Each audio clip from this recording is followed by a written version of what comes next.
I have two sets of sentences here that I want to show you how to create appositives. I was really confused with this first set, as you might have been too. I've underlined the noun so we can see where, in the second sentence, where it goes. People, what does it refer to? It refers to tourists. But notice after tourists, we have a relative clause. And this relative clause is attached to tourists, so we've got to leave that whole thing intact. And since people refers to tourists, we're going to get rid of that. And we're going to also get rid of the verb because we're only renaming the noun. Oops, we got to keep not in there though that I erased. Not filled with hunters who want to kill whales. Did you see how I did that?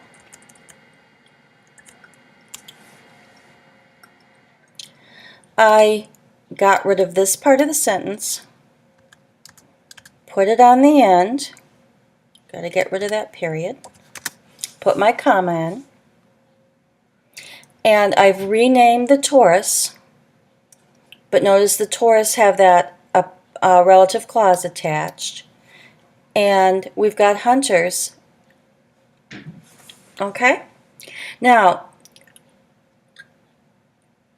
when we look at the second set of sentences, though paleontologists once described them as huge, lumbering creatures, scientists now believe dinosaurs were surprisingly active animals. We've got what dinosaurs are. So, they were surprisingly active animals. And in this case, we're going to want to use a dash because we've got a lot of things here. Dinosaurs, dinosaurs. So we want to get rid of that. And we're just going to add energetic.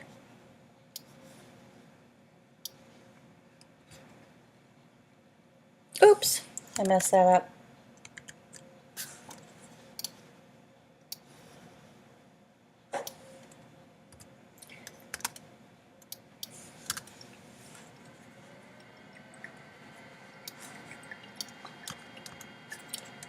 And we have to add the and there we go. Why did I use the dash? Because it just is easier to see the three things here that are set off with commas. If we put a comma here,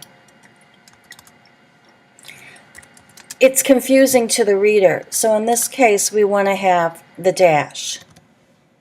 Or we could, copy this again, we could put in a colon. And if this was a very formal paper, we might want to use the colon. It sounds a little bit different.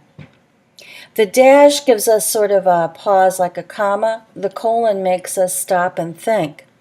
If you want to emphasize that these animals were energetic, agile, and fast on their feet, then you want to put a colon after. You're going to see this in textbooks. This is kind of a hint. Anything after a colon, you want what comes before it and what comes after it to remember in your notes.